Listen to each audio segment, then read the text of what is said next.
outro fator é entender Toda experiência é esta terra. Fondation Jean Jaurès. Penser pour agir. Bonjour Daniel. Bonjour. Merci beaucoup d'avoir accepté de participer à ces entretiens de la Fondation Jean Jaurès. On est très content que tu viennes. Alors, en même temps, tu viens même pas en voisin, tu viens chez toi quasiment. Cette cité Malesherbes qui jouxte ce 18e qui t'est si cher et encore cher.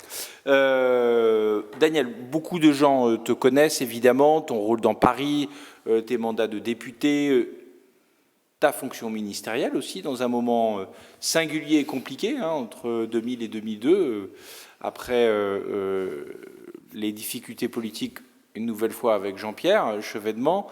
Mais j'aimerais qu'on commence d'abord par quelque chose de tout simple, c'est quand est-ce que tu rentres au parti, comment ça se fait, pourquoi le 18e, et ce qui nous permettra d'aborder cette longue période, parce qu'elle a été longue, d'installation du Parti socialiste dans cette terre parisienne, qui ne sont pas les tiennes. Elle a été longue, et en même temps, quand on arrive à mon âge, tu te dis la vie est courte. Donc rétrospectivement, tu dis, tout ça a passé très vite. Bon, alors moi, commençons par j'ai aucun mérite d'être de gauche, puisque mes parents l'étaient. Je suis né dans la Nièvre, j'ai vécu les 9 premières années, mon père était ouvrier mécanicien, ma mère sans profession, et je ne suis venu à Paris que parce qu'il n'y avait pas de collège dans la Nièvre, à l'Orme où j'étais, et ça embêtait mes parents de me mettre en pension à Corbigny. Et donc, ils ont décidé, puis mon père était très fatigué de sa période 39-45, en Haute-Silésie, prisonnier, tout ça, et donc il avait des rhumatismes. Donc, ils ont dit, on vient à Paris. Il a passé un concours et il est entré chez Renault. Voilà, c'est aussi bête que ça. Et ils ont cherché un petit appartement, en empruntant tout, à acheter, et ils ont acheté dans le 18e. Donc, tout ça s'est fait presque naturellement, et j'ai jamais quitté le 18e. Voilà, 58. On y est arrivé. Il y a même eu un petit délai de retard parce que on devait venir au mois de juin, et il y a eu les événements 13 mai, les paras et tout ça. Mon père est monté seul à Paris. Il a été hébergé chez une tante, bon, et je ne suis arrivé avec ma mère qu'au mois de septembre pour la rentrée, pour faire ma rentrée rue Clignancourt. Qui était à l'époque un collège d'enseignement général et qui mêlait l'élémentaire et le secondaire, jusqu'en fin de 3e. Et je suis resté là. Alors, mon père votait communiste dans la Nièvre. Il ne votait pas Mitterrand, loin s'en faut. Oui. Et donc, c'était une sorte d'atavisme familial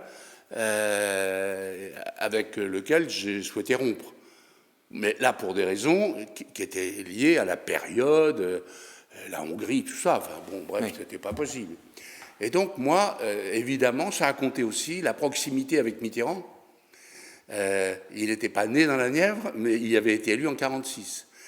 Il avait fait sa première réunion publique dans le café de mon arrière-grand-mère à Athée, dans la Nièvre. Bon, il s'en est rappelé, d'ailleurs, parce qu'il me l'a redit après. Et donc, j'ai aussi, sous l'influence d'un directeur d'école socialiste, qui avait fait l'école à ma mère.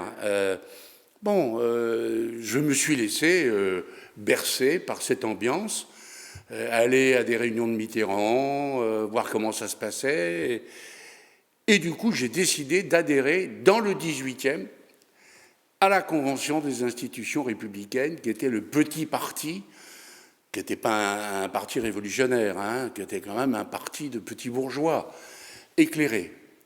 Et Claude Estier me convenait bien, parce que c'était la gauche, quand même. Oui. Et grande figure.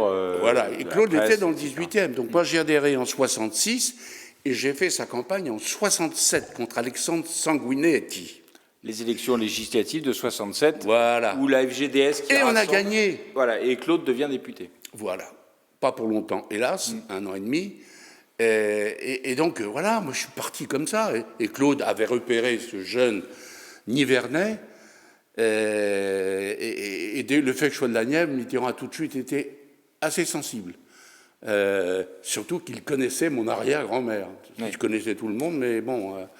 voilà, et donc moi, je me suis laissé... Je suis allé adhérer rue de la Tour-Maubourg, je me souviens. Et c'est son suppléant, Pierre Saury, qui m'avait accueilli. Et donc, j'ai reçu une carte de Claude Estier en disant « Je suis très heureux de vous accueillir au sein de la Convention du 18e ». Mais j'avais voulu adhérer à la Fédération de la gauche, moi, parce que j'étais resté dans cette optique. Le rassemblement de la gauche post-présidentielle 65. Voilà. Et donc, bon, j'étais à la Convention et je suis devenu un militant assez actif à la Convention dans le 18e. On a battu, je le dis dans ces murs qui n'en retiendront rien, la SFIO au moment du congrès d'Épinay, parce que, bon, on s'était bien démerdé avec Claude Estier, qui avait le fichier du Nouvel Observateur. Oui. Et donc, ça nous a permis d'avoir un nombre de militants assez impressionnant, en nombre et en qualité. Des journalistes qui connaissaient Claude Estier, tout ça, des Georges Pinchnier, Voilà, et donc on a commencé, on a pris la rue de Créteil, qui était le local historique de la SFIO depuis 1903, et on y a retrouvé les amis de Pierre Mauroy, dont Pierre Renaudel, Oui. Qui était le fils du Renaudel qui avait assisté à l'assassinat de Jean Jaurès. Oui, bien sûr. Voilà, et puis plein d'autres. Et puis Daniel Mayer, qu'on a retrouvé, qui était lui avec Savary, puisqu'il avait été exclu des SFIO par Guy Mollet, sur fond de guerre d'Algérie. Je reviens un instant. Donc là, on est au tout début des années 70, auquel le congrès d'Épinay s'est passé. Il y a eu la victoire surprenante de 67 de Claude Estier. Bon, comme tu dis, il est battu ensuite à la dissolution de. Oui, il avait été d'ailleurs 68. élu avec un désistement préférentiel du PC, Ouais. Urbain Lédélec. Il avait été élu, donc dans des circonstances, il faisait partie d'une vingtaine de candidats conventionnels que le PC avait choisi De faire élire. Voilà, En tous les cas, de y soutenir. compris pour agacer un peu les CFIO, il faut être clair. Non, ça n'existe pas, ce genre de manœuvre. Et tu vois, donc, et 65 a été quand même l'élément déclencheur. Mon père a voté Mitterrand en 65. Il avait vu les Oui, événements. mais c'était le candidat unique de la gauche. Voilà. Il avait fait ce choix, et Claude Estier a joué un rôle avec la direction communiste pour obtenir cette candidature qui ne plaisait pas à Guy Mollet, on peut le dire. Alors, je m'arrête un instant, je t'interromps, je m'arrête un instant sur cette période de 71. Tout ça aujourd'hui est vu comme une évidence, 65, 71, 80, sauf que ça ne l'est évidemment pas. Parcours du combattant. Il y a un truc qui se passe en 69, qui est le congrès d'Alfortville, avec la naissance du nouveau Parti socialiste, et notamment avec Savary. C'est pour ça que je pense, oui, tout à fait. évidemment, je pense à ça. Comment, quelle a été, est-ce que tu te souviens de la réaction des conventionnels d'alors, puisque vous êtes dans une zone de force, de ne pas participer à cette première réunification, entre guillemets, des forces socialistes à ce moment-là? Les conventionnels étaient relativement Je ne parle pas de divisés. François Mitterrand, hein, je parle des conventionnels du terrain, mais du tu- 18e. Bon, je vais te citer un nom que tu connais, qui nous a quittés, voilà, une année ou deux, je ne sais plus combien. L'avocate féministe. Bon, Gisèle, Halimi. Oui. Gisèle était, avec quelques autres, dans ce qu'ils appelaient le front socialiste au sein de la Convention. Et ils n'étaient pas chauds pour se faire croquer par la SFIO, par le club de Popren, par le club de Savary. Et donc ils ont, je me souviens dans une réunion à Saint-Gratien, où j'étais, ils ont tapé sur la ligne visant à réunifier la gauche non communiste, comme on disait. Bien, et comme Mitterrand l'avait un peu conceptualisé. Il l'a d'ailleurs conceptualisé à Château-Chinon en 70, en créant la délégation permanente de la gauche non communiste, en gros, avec l'appui de Defferre. Moi, je me souviens très bien de cette période. Mitterrand a été, de ce point de vue,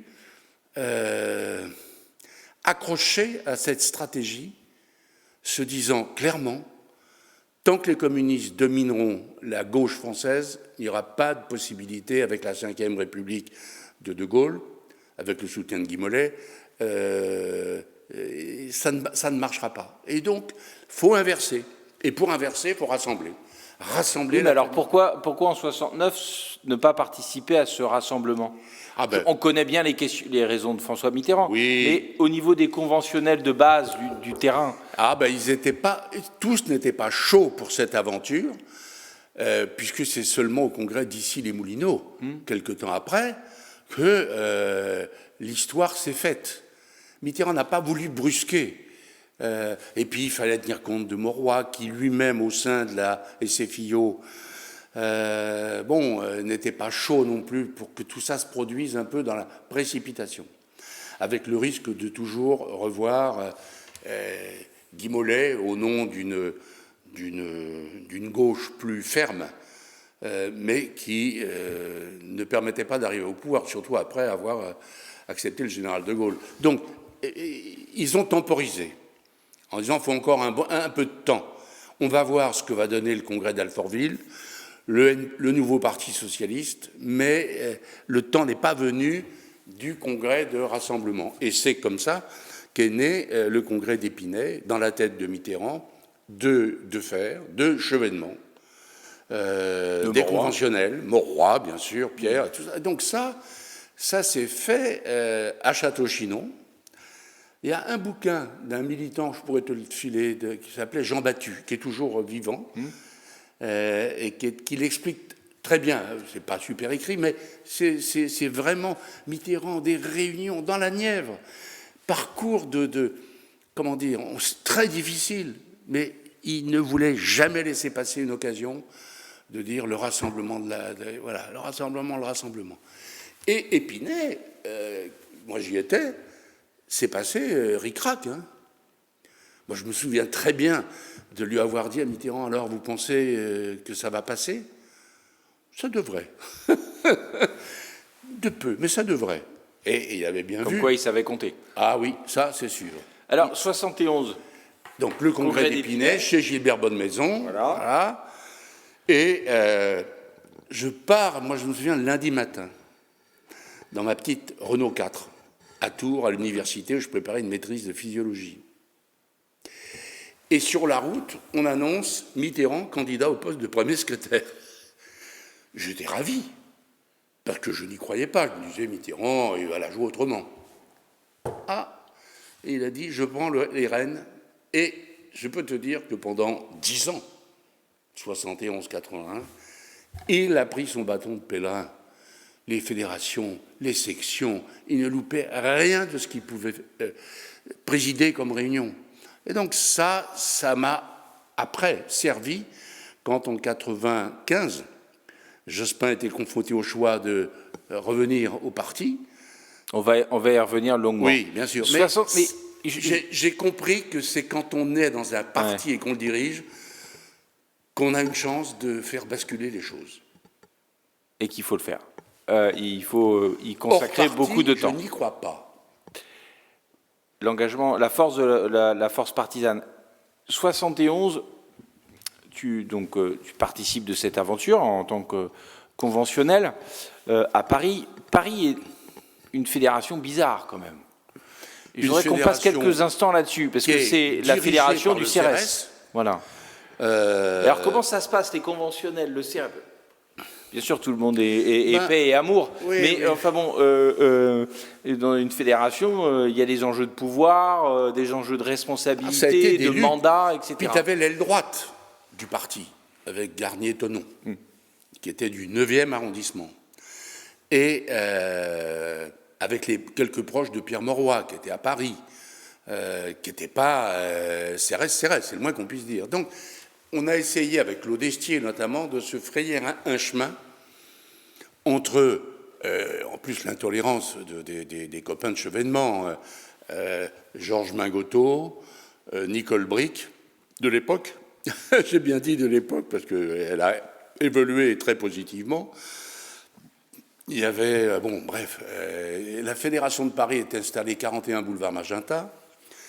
Et c'était extrêmement dur avec le CRS. C'était dur. Il n'y avait pas de place pour les autres. C'était un rapport de force avec les postiers de Georges Sard. Et donc, je peux te dire que et bon, ça nous a aussi rapprochés de l'aile L'aile conventionnelle, c'est quand même rapproché de l'aile Mauroy, Lille. Bon. Et c'est comme ça que la motion Mermaz-Pontillon Oui. A été écrite pour déboucher sur une synthèse. C'est un mot qui fâche pas, en tout cas, moi, ça ne me fâche pas, le mot synthèse, même s'il est récusé par d'autres formations politiques. Et quelque part, on a gagné quelques congrès grâce à cette alliance qui est devenue fusionnelle, AB, parce que face au CRS, il fallait ça. Il fallait exister, quoi. Il fallait exister et prendre des sections, et pas se laisser bouffer par les sections d'entreprise de Georges Sarr. En gros, je résume. Législative de 78. Tu sautes d'écran, hein, mais saute, oui, 78. Bon, il y a les municipales, il y a les législatives de 73, il y a les qui sont pénibles.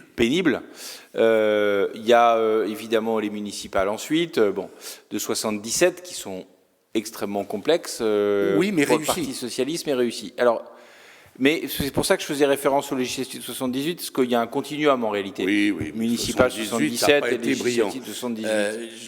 La Fédération de Paris était dirigée jusque-là par Christian Pierret, qui était à la fois du CRS, mais qui commençait à comprendre que il n'y avait pas d'avenir avec, je dirais, Chevènement et ses amis, parce que c'était quand même très rétréci. Et ce qui me surprend, c'est qu'une personnalité comme Chevènement, intelligente, cultivée, toujours s'enferme, une forme de solitude et, je dirais, envie d'exister différemment. Et ça a toujours été son trait de caractère, et c'est encore un peu aujourd'hui, même si là, il est allé plus loin, puisque les républicains des deux rives, et Macron a réussi à faire ce que moi, je n'avais pas réussi à faire. Bon, très bien, bel hommage.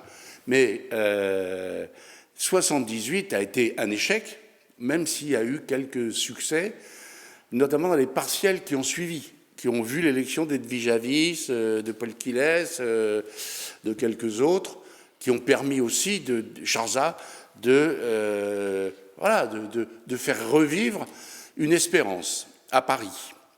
77, il y avait eu les municipales. Alors comment ça se passe dans le 18e, les municipales? Écoute, je vais te dire, les municipales, il y a 9 conseillers de Paris, c'est une liste avec des titulaires et des suppléants. Parce qu'à l'époque, c'est pas le scrutin, c'est pas la loi PLM. Hein, non, loin s'en faut, c'est 100% pour une liste et 0 pour les autres. Voilà. Et le rapport de force, c'est que le PC est encore le premier dans le 18e, donc ça sera Bayot qui conduira la liste de gauche, avec 3 autres communistes et un avocat communisant qui était Blumel, qui avait été au cabinet de Blum, maître Blumel. Bon. Et donc, nous 4. Et on a été... Alors, c'est qui les 4? Des salauds. 4 mecs, parce que la parité à l'époque n'est pas là. N'est pas là, oui. Pierre Mauroy tenait beaucoup à ce que Marie-Jo Pontillon soit élue. Oui. Et de ce point de vue, je le comprends. Et on peut regretter que ça ne fût pas le cas. Et le CRS se battait pour Paul Dufour. Et voilà, et le sectarisme l'a emporté, c'est-à-dire que les 4 mecs dont Mitterrand avait demandé à Claude Estier de prendre Delanoë, qui arrivait de l'Aveyron. Ah, faut prendre ce jeune, dites à Vaillant qu'il faut le prendre, ça va faire... bon. Donc, Bertrand, Estier m'avait dit, je veux que tu y sois, parce que c'est toi qui es la relève, machin. Ça faisait déjà 3, et on était 4 sur la liste. Et quelques temps après, comme ça avait marché pour Delanoë, Mitterrand demande à Claude Estier d'intégrer Jospin, qui s'était planté dans le 15e. Alors j'ai dit, ça fait beaucoup, 4, hein, 4 sur 4, quoi. Et c'est comme ça qu'on a gagné à un vote, rue Marcadet, au 127, à la Maison Verte, voilà, et on a écarté les 2 femmes, vraiment, tapé sur les doigts, hein, Marie-Jo Pontillon et Paul Dufour, et que les 4 mitterrandistes ont été désignés avec des suppléants, bon, mais qui sont pour 2 d'entre eux morts, un troisième, Axel Keval, je ne sais pas ce qu'il est devenu, et puis une autre qui est partie chez les radicaux. Bon. Donc c'est ce qui va devenir la bande des 4. Oui. C'est là qu'est née la bande des 4. C'est moi qui ai tenu les négociations avec l'UPC, et notamment avec un type que tu ne connais peut-être pas, mais qui est mort depuis, hélas, qui était un Trestal, qui était le secrétaire de Marchais, Jean Gagère, un petit bonhomme, avec, je le vois encore avec son béret, et dur. Mais une fois qu'il y avait l'accord, il y avait l'accord. Et Jean Gagère, pour la petite histoire, est parti du PC après Fisbin. Et il en a voulu aux communistes. Tu ne peux pas savoir. C'est terrible, comme quand on est quelquefois socialiste ou communiste, et quand on n'est plus, on devient pire que... Le pire ennemi. Ah oui, c'est terrible. Et donc Jean Gagère a préparé un doctorat en urbanisme. C'est un ouvrier, hein. Et Lionel l'a aidé, et il est rentré au cabinet de Quillot. Et Quillot a dit, putain, il est précieux, ce gars-là, il connaît tout. Il connaît, c'est voilà. Et Jospin a fait des pieds et des mains pour qu'il laisse le garde au ministère de l'Urbanisme et du Logement. Et on est devenus très potes avec Jospin, avec lui, Jean Gagère. On dînait chez lui avec un idéologue communiste qui était quand même un peu bizarre, mais bon, qui était, comme je ne sais plus comment il s'appelait, peu importe. Mais il était vraiment devenu bizarre. Donc 78, c'est la naissance de la bande des 4. Ouais. Alors, je m'arrête. Mitterrand nous félicite, je me souviens, 7 bis place du Palais Bourbon, c'est bien, vous avez bien travaillé, hein, avec un Coca-Cola, je le vois encore. C'est quand même assez étonnant parce que finalement c'est une rencontre fortuite. Oui. Parce que Lionel, tu le connais, mais sans plus, non. Ni plus ni moins, quoi. Je l'ai connu en 75 pour préparer le congrès de Pau, rue du Louvre, dans un appartement dont Robert Beauchamp, frère de Georges Beauchamp, ami de Mitterrand, était propriétaire. On s'est vu, je me souviens, un dimanche matin, avec Mitterrand, qui fulminait contre Léniel et Jox, qui refusait l'évolution des statuts du parti. Enfin, c'est tout un truc. Et j'ai vu ce grand frisé, cheveux déjà tout grisonnants. C'est là où j'ai découvert Jospin, donc c'était assez récent. Voilà. Et Bertrand, tu ne le connaissais pas? Je le connaissais juste parce que je l'avais vu ici, Cité Malesherbes, jeune secrétaire national venant de l'Aveyron, qui avait son franc-parler, qui avait résisté un peu à Mitterrand sur le service militaire. Bon, bref, c'était des gens de caractère quand même. Hein. Et Claude Essier, qui était le fidèle la ami figure de Mitterrand. Oui, quoi. puis une figure de la gauche intellectuelle. La plume, une belle plume, oui, qui a écrit des bouquins, l'unité. Donc 78, ça commence.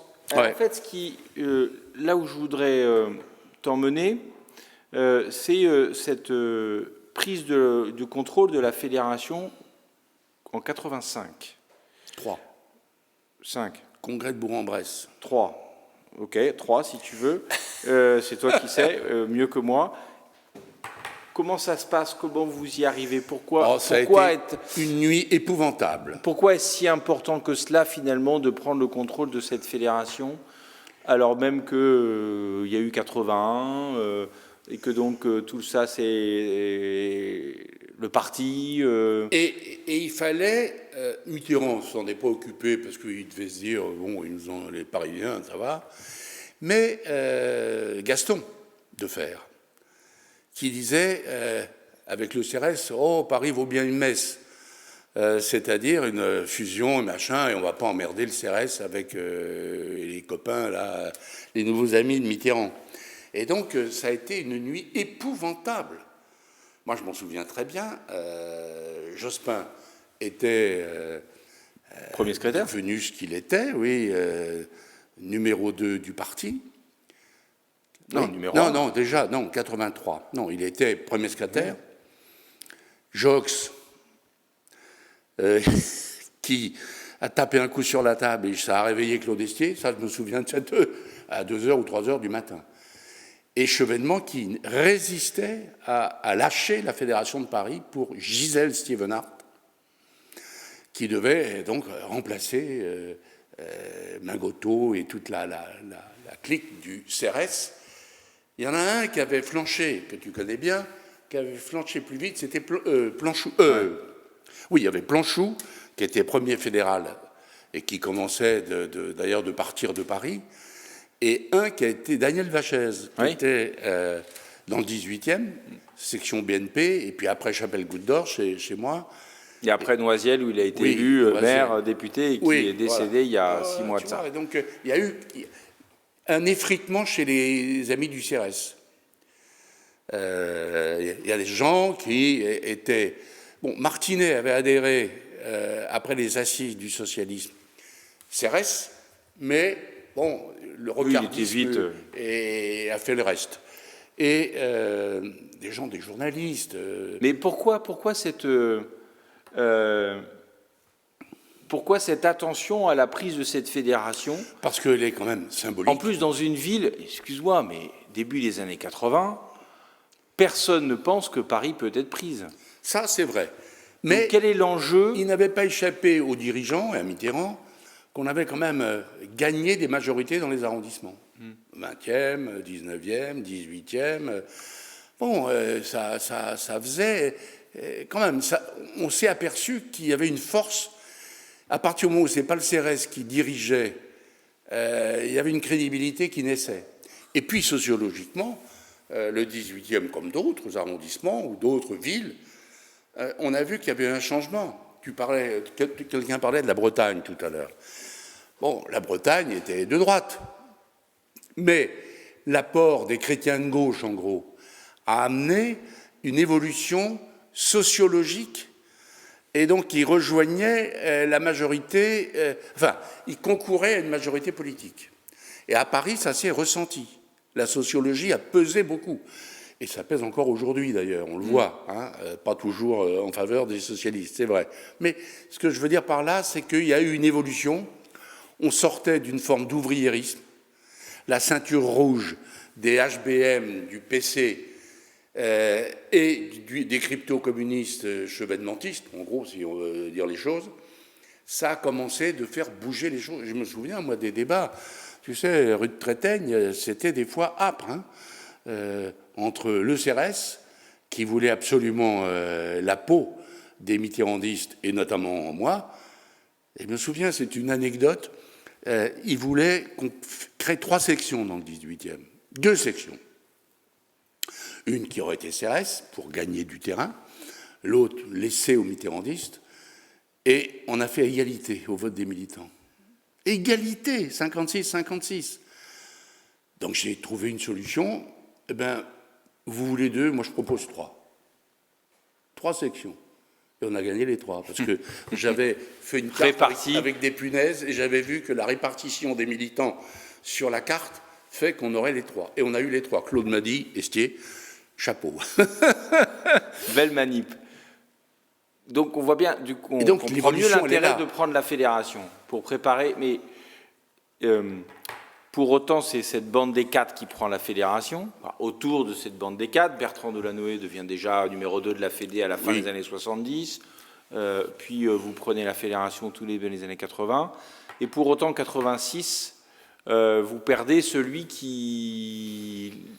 C'est vrai. Logiquement, légitimement, attendu par tout le monde, incarnait premier secrétaire et en même temps incarnait la gauche à Paris, avec d'autres, bien entendu, Paul Quillès, oui. Mais Lionel Jospin quitte Paris pour aller à Sainte-Gabelle. C'est-à-dire que... Donc comment ça se passe et comment vous le vivez, vous, la bande Bon, pas bien.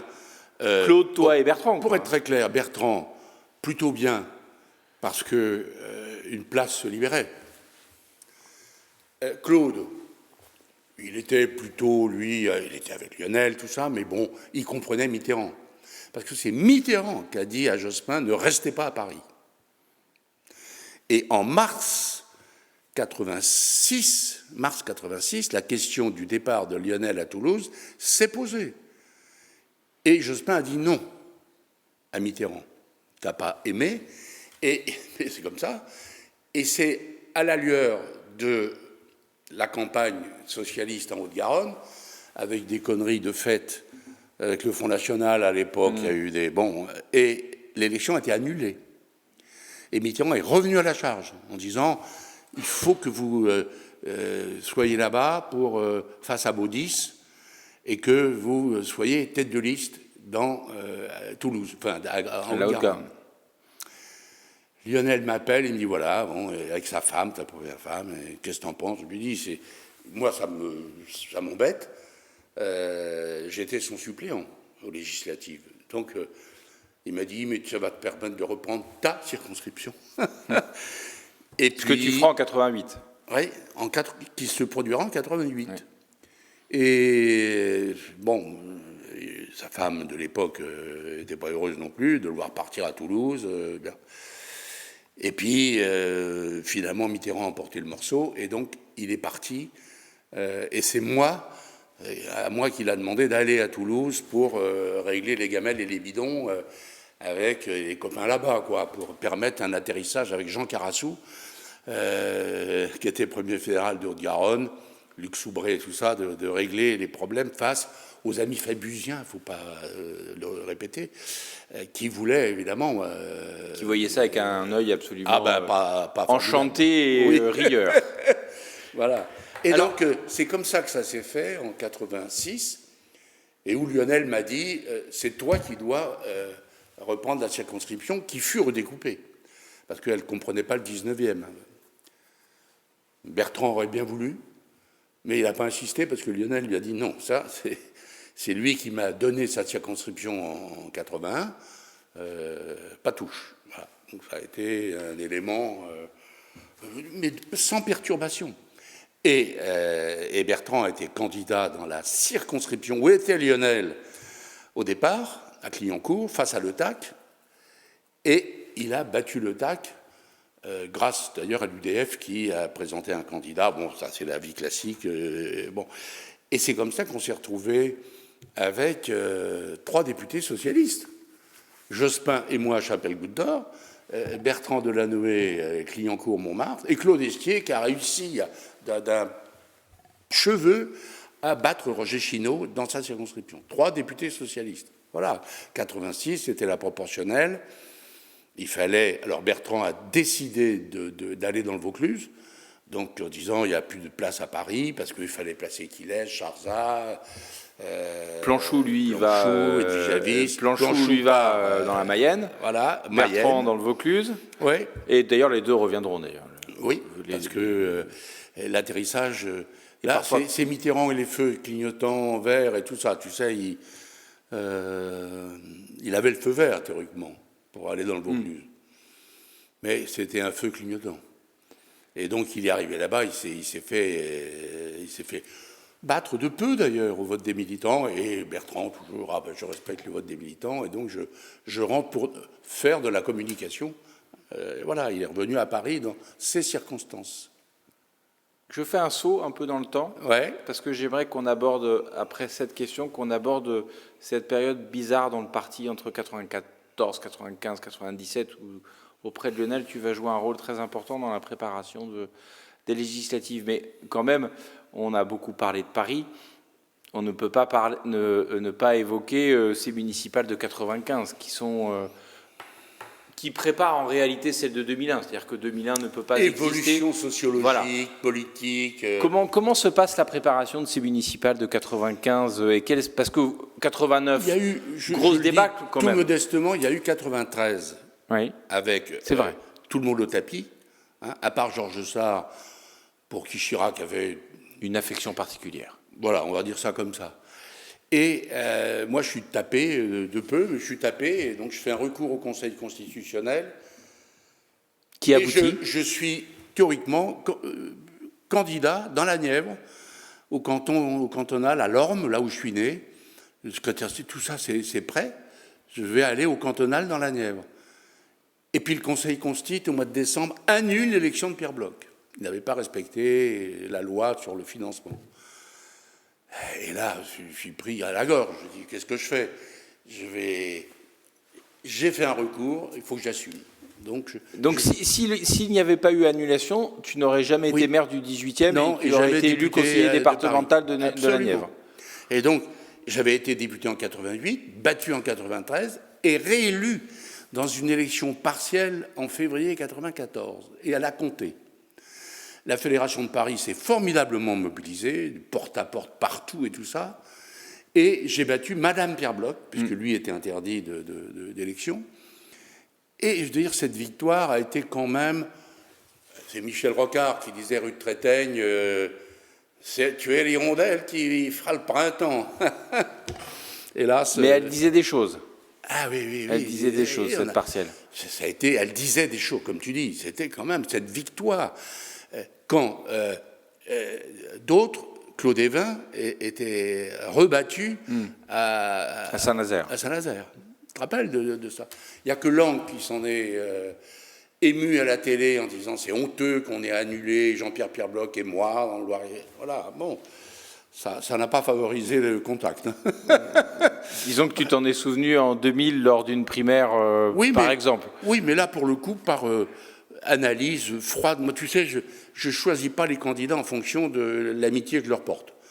Parce que l'esprit de parti est là. Hein. J'ai voté, je te le confirme, Hidalgo au municipal. Bon, voilà, moi, je suis... quand la décision a été prise, elle est prise. Donc 95. Député, donc tu es député. Je suis député en 94. Oui. Le seul député socialiste à Paris. Il y a encore Georges Sarr, mais qui dès le lendemain de sa réélection, il a profité des voix socialistes et il est parti créer le mouvement des citoyens. Et 95, on prépare les élections municipales, comme tu le dis, et on prépare des bonnes listes avec Tony Dreyfus dans le 10e, qui était bien profilé sociologiquement, rocardien et tout ça pour gagner cette circonscription. Pierre Heidenbaum. Dans le 3e. Dans le 3e. Tu connais bien. Hein, dans le 13e, c'était... Serge Blisco. Serge Blisco, exact. C'était pas Le Guen, c'était Serge Blisco. C'était Serge. Voilà, bon, et puis... on n'a pas gagné le 14e à l'époque, on gagnait le 19e avec Castagnou, avec Madec, oui. Hein, et avec puis le 20e avec Charzal. Avec Charzal, le 20e. Bon. Mais qui était entre-temps devenu moroïste. Oui, et qui avait fait le projet de l'Arche, etc. Ah oui, Congrès de l'Arche, je me souviens bien aussi, moi. Bon, voilà, et on a préparé cette campagne municipale sous l'égide de Bertrand, qui avait été désigné et qui avait un peu mis le label Paris s'éveille, pour montrer que ce n'était pas pour gagner Paris, mais qu'on commençait d'ouvrir les yeux. Et c'est une belle campagne où Bertrand a bénéficié d'une fédération mobilisée derrière lui et avec des équipes, parce que l'esprit d'équipe, c'est très important en politique. Et l'esprit d'équipe existait. Et ça a fini par l'emporter. C'était pas fini, puisque il a fallu attendre 2001 oui, bien sûr. pour que ça gagne, avec le changement d'air. ERE. Et voilà, et donc ça a été 6 arrondissements, on n'a parlé que de ça. Donc, et toi, en 95, donc, tu deviens maire d'arrondissement, de l'arrondissement dans lequel tu vis. Oui, c'est-à-dire que... Et alors, ce que je ne savais pas, du coup, 1 an après avoir hésité à te présenter au cantonal de la Nièvre. Voilà. L'histoire est savoureuse, quoi. Oui, elle est savoureuse. Et tu sais qui m'a remplacé dans la Nièvre? Non. Christian Paul. Elle est encore plus savoureuse. C'est encore plus savoureux, d'autant qu'il m'a demandé... Il est venu chez moi, chez mes parents, pour recadrer un peu sa campagne. Il m'a dit, tu ne peux pas faire du porte-à-porte avec moi dans les fermes, ils te connaissent et moi, ils ne me connaissent pas. Ça, j'ai compris, oui, et je l'ai fait. Bon, ça veut dire que... Mais Christian Paul n'était pas sans lien avec le 18e, d'ailleurs. Oui, parce que je l'ai pris après, comme patron de la Caisse des écoles. Exact. Mais d'ailleurs, il m'a renvoyé l'ascenseur dans la gueule. 95, alors, oui... 95, Paris, ouais. Victoire de Paris, mais en fait, la victoire dans le 18e arrondissement et dans 6 arrondissements parisiens suit en réalité la divine surprise de l'élection présidentielle. Et Lionel prend le parti, légitimement, Henri Emmanuelli lui laisse le premier secrétariat après cette élection présidentielle. Et donc on est dans cette phase 95-97, pensait-on 98, où le parti se remet en ordre de marche. Et il y a une tâche qui t'incombe en particulier, c'est la gestion des fédérations et des élections, et donc de la préparation des législatives. Et de la coordination. Voilà. Et donc j'aimerais qu'on termine notre entretien par ça. D'accord. Parce que c'est le rôle... Et la réflexion du siège rue de Solferino. C'est le rôle du parti. C'est-à-dire, en plus, c'est un moment compliqué parce que c'est les nouvelles lois sur le financement électoral qui sont mises en place, etc. Donc il y a toute une machinerie à mettre en place pour préparer. Et donc j'aimerais que tu nous dises comment, sans trahir le secret d'État et le secret de famille, mais... Après 95, la question est posée. Tu as Claude Allègre d'un côté qui dit il faut que Jospin soit le futur candidat et donc qui dirige une antenne présidentielle. Et à moi qui, à Lionel, dit non, il faut que tu reprennes le parti pour le remettre au travail. Très franchement, ça méritait. Club des experts, enfin bref, tout. Il me dit, ben écoute, il réfléchit, il me dit, ben écoute, ce sera ta ligne qui sera appliquée, mais tu es numéro 2. Ça, je ne vais pas me taper. Tu l'as voulu. Voilà. Et donc, il m'a dit, tu prends la coordination, les élections, les machins, bref. Et même la sécurité. Et je nomme Bruno Leroux auprès de moi, délégué à la sécurité. Il y a Clotilde Walter et tout ça. Enfin, bref, là, c'est l'histoire presque récente. Enfin, ça commence à dater. Et je suis un peu en divorce, même beaucoup, mais non, je m'investis à fond. Après avoir été directeur de campagne à la présidentielle de Lionel, m'investis à fond. Je demande à Jean-François Gueulette de réfléchir à la rénovation du siège, parce que je dis à Lionel, il ne faut pas vendre rue Solferino. Et on aura peut-être un jour besoin de Solferino. Je ne pensais pas qu'on la vendrait dans les conditions où elle a été vendue après. Mais ça, je n'en dirai pas un mot, même si je trouve ça honteux. Et on a fait tout ça. Et relancer le groupe des experts, et des conventions internationales en mars, sous l'égide de Moscovici, convention thématique de la démocratie avec Jack Lang en juin, et puis avec Dominique Strauss-Kahn en décembre.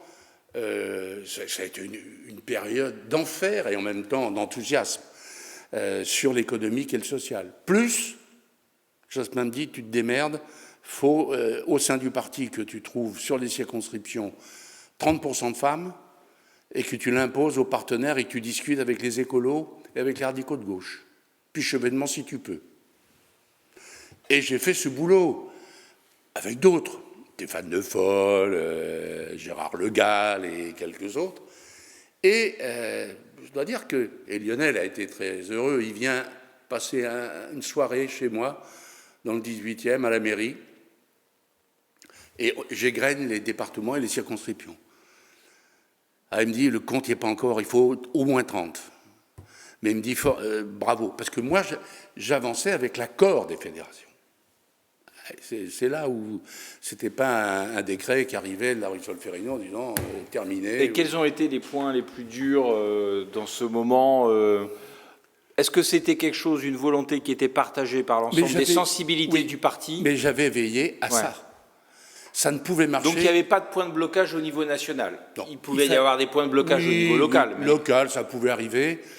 Et l'accord avec les Verts, que j'ai réussi à faire passer à 1h du matin avec Dominique Voynet dans mon bureau à la mairie, avec du picrate qui était absolument dégueulasse, j'avais rien d'autre à boire, et j'ai veillé à ce que chaque fédération soit associée et accepte que ça soit un candidat vert.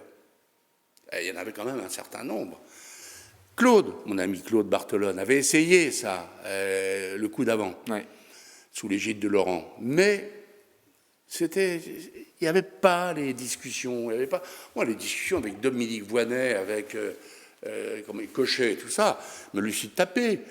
Et je me souviens, à la fin, elle me dit, il m'en manque une. J'ai dit, le Puy-de-Dôme contre Giscard, Daniel Leroy. Elle me dit, tu rigoles. Je dis, ah, tu vas voir, si on le fait, et c'est passé, ric-rac, elle a été élue le coup d'après. Tu vois, et donc, mais tout était discuté, ça. Et on a fini par un accord On avait reclassifié des gens un peu, Jean-Yves Daniel, ici, allez, on va l'appeler écolo, le député aussi des Alpes-Maritimes, là, le Grasse. Oui. Bref, tu vois, je me dis bravo. Et c'était à Noisy-le-Grand, au mois de décembre. Chez Pajon. Que j'ai fait, oui, chez Michel, que j'ai fait acter ça par la Convention, tout courant confondu. Et l'accord avec les radicaux de gauche en plus, ce qui n'était pas facile. Un accord original qui rassemble des archipels. Bon, il y a un aimant, mais donc il y a des archipels autour. Ok, c'est ce qu'on appellera par la suite la gauche plurielle. Mais ça, à la limite, ça fait partie de l'histoire des partis. Le vrai côté novateur des législatives de 97, pensait-on 98 à l'époque, c'est la place des femmes. Parce qu'à l'époque, il n'y a pas la loi sur la parité. Non. Et c'est une volonté expresse du premier secrétaire. Oui, c'est Jospin. Hein, comment ça s'est passé? Alors Michel nous en a raconté un peu, mais comment ça s'est passé au niveau du parti? Est-ce qu'il y a eu des tensions, des difficultés, ou est-ce que finalement c'était mais quelque pas chose... beaucoup. Ça y est, la barrière était passée. On a fait passer des trucs. Moi, tu sais, je me suis tapé 2 déplacements dans la Somme pour imposer Vincent Payon face à un député fabusien que je trouvais plus présentable. On va appeler ça comme ça, je ne veux pas être désagréable. Ça a été dur, hein. Mais avec Rebsamen, j'ai réussi aussi, parce qu'il était fabusien au départ, même s'il était un peu sur le départ aussi, lui. Et donc, on a réussi quand même à ce que ça ne fasse pas de vagues. Popren était stupéfait qu'on arrive à construire ce truc. Bon, il y a eu quelques échanges comme ça, mais sans heurts. Ça, je dois dire, personne ne le sait, mais c'était rue de Vaugirard, travaillé dans les locaux provisoires. Et on a travaillé méthodiquement pour que tout le monde se sente bien, respecté. Et jamais la question du parti ne s'est posée. Il n'y a pas un député fabusien, Laurent Fabius lui-même, qui avait envie de quitter le parti. Et je me souviens de l'année où... tu es au courant de ça, au comité directeur à la Maison de la Chimie, on était tous tapés en 93, hein, et où Michel Peset prend la parole en disant « Mais Laurent, tu ne penses pas à remettre ta responsabilité en cause ?» Mais moi, je suis député, je suis élu, moi. Il était passé de 71, circonscription de Tony Larue, de 71 à 51. Ça, c'est vrai qu'avec 51, on est élu. Hein. Oui. Mais ça dépend des circos. Quoi. Et alors, les mecs, ils étaient horrifiés par cette... Donc, c'est là où on a pris le pouvoir, quand même. Hein, en 94. On a pris le pouvoir à la hussarde. Hein. D'ailleurs, avec un bric-à-brac, il y avait des Péléanchons, il y avait tout le monde. Et puis, c'était pas tout à fait statutaire. Non, c'était un peu limite. Quoi. Un peu un inédit. Oui, là. Rocard, lui-même, tout ça. Bon. Hélas, tout ça, ça a été gâché par les fameuses européennes. Oui, de 94. Voilà. Avec tapis donc, dans les 97, tu parviens, je reviens là-dessus, puis je voudrais qu'on finisse là-dessus, tu parviens à faire à la fois la gauche plurielle, avec d'autres bien sûr, hein, et la féminisation des candidatures. Y compris chez les partenaires. Y compris chez les partenaires. Alors t'imagines, qui n'a pas dû être simple. Est-ce que, comment dire, parce qu'aujourd'hui ça paraît être une évidence, mais à l'époque, en 96-97, où ce travail est réalisé, ça ne l'est pas. Est-ce qu'il y a eu des difficultés à trouver des candidatures femmes à l'époque? Non, ça s'est fait presque naturellement. D'ailleurs, si tu relis, il n'y a pas eu de drame en 97. Alors qu'il y avait une accélération du calendrier par Chirac. Ouais. Je me souviens très bien de cette fois où De Rosier, Bernard. Dans l'Aisne. Hein? Dans l'Aisne. Oui. Non, le Nord. Ah non, oui, le Nord, tu as raison, je confonds Bernard. avec... Et donc, il y a Mazot qui préside la commission des lois. Moi, je suis assis à côté de Bernard. Et Bernard lui dit, alors, ton chef, t'as réussi à le convaincre de ne pas dissoudre? Et il fait ça, Mazot. Bon, moi, je sors allô, j'ai vu Sylviane Jospin, je lui dis, j'ai une nouvelle à donner quand même à Lionel. Elle me dit, il est au tennis, bon, machin, il va te rappeler. Et il m'a rappelé, et je lui ai dit, écoute Lionel, ça se confirme que Chirac va dissoudre. Il me dit, écoute, c'est bizarre, parce que c'est vraiment pas son intérêt, mais après tout, on est prêt, lui pas. Et il m'a dit, demain, c'était un jeudi, donc le lendemain, vendredi, tu vois Alain Claes, tu mets tout ça en musique. Le trésorier. Trésorier, et tu mets ça en musique. Nous, on est prêts, on démarre la campagne, et il me dit, grâce à toi, à ton travail et tout le monde, on a des candidats et on peut y aller. Il avait raison. Et oui, comme quoi, c'est aussi ce travail, voilà, de méticuleux, respect. Alors tu prends des heures, mais tu ménages. Tu ne vas pas à la hussarde. Tu accompagnes. Tu accompagnes, tu avances. Et bon, en 97, ça a été quand même extraordinaire. Et c'est là où, le lendemain de 97, Lionel me dit, bon ben, non, je l'ai vu 8 jours avant, parce qu'il m'a dit, tu vas être ministre, bon, je m'en fous, je suis maire, député dans le 18e, ça me suffit, hein, ah non, j'irai pas à Matignon, si tu... Enfin bref, c'est du Jospin touché. J'ai dit, bon, si tu me dis d'aller aux relations avec le Parlement, j'irai aux relations avec le Parlement, c'est pas un problème.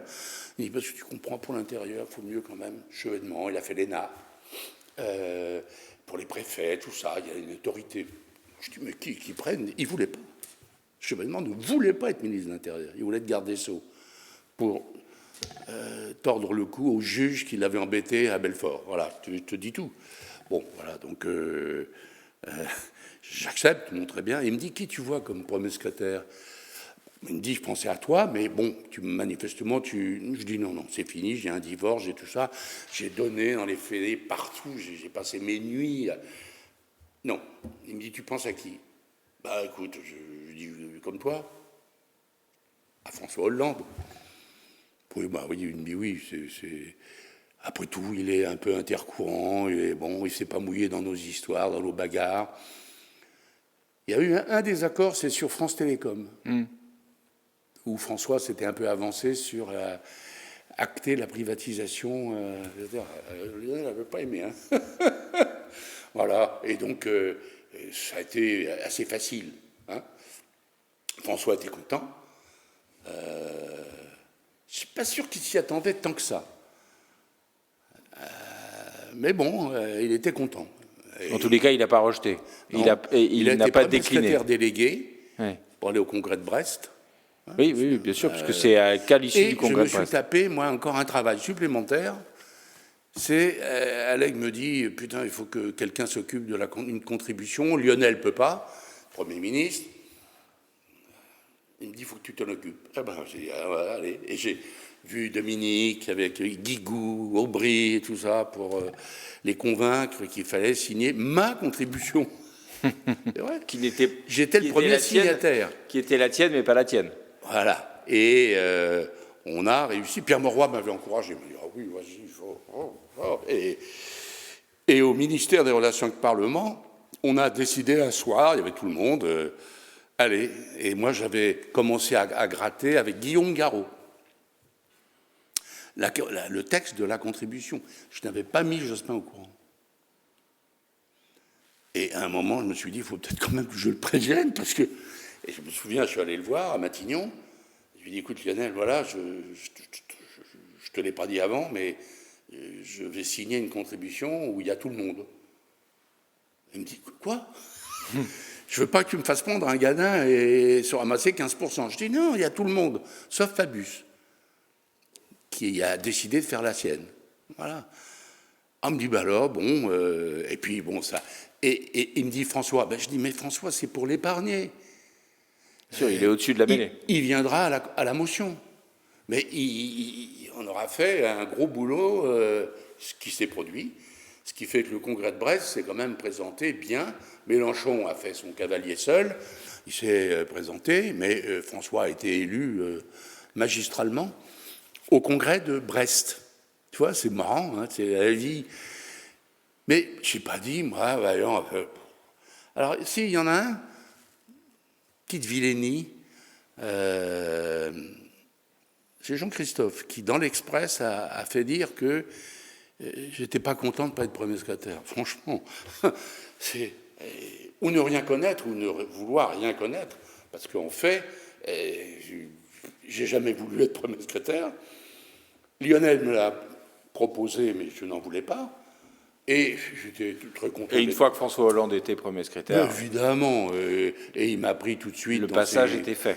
Mais oui, non. Pour ça que là, je trouvais que c'était un peu gros, quoi. En se disant, Vaillant, il est foudrage parce que c'est Hollande et que c'est pas lui. Non, franchement, non. Mais bon. C'est la vieille rivalité entre le 19e et le 18e. Oh, rivalité, non. Non, je tu sais que taquine. c'est moi qui l'ai fait rentrer au PS, à la demande de Fajardi et de Lionel, avec une centaine d'amis. Mais je lui ai dit, moi, j'accepte parce qu'il rentre par la porte. À partir du moment où il ne rentre pas par la fenêtre, ça me va. Et t'assures. Oui, c'était une démarche politique assumée. Exactement. Oui, c'était pas caché.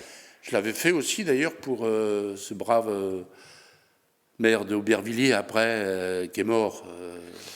Jacques Salvatore. Ouais. Je l'avais, mais avant lui. Ouais. Oui, il rentre avant. Il rentre un peu bien, avant. bien de ça, tu sais. C'est un type adorable. Jacques, oui. Intelligent, dévoué, vraiment. Hein. On va arrêter là, je vois l'heure qui Mais oui. tourne. Il est midi, t'as vu, il est hein. midi, on avait dit qu'on arrêtait juste à temps. Merci Daniel d'avoir accordé. Merci, Émeric.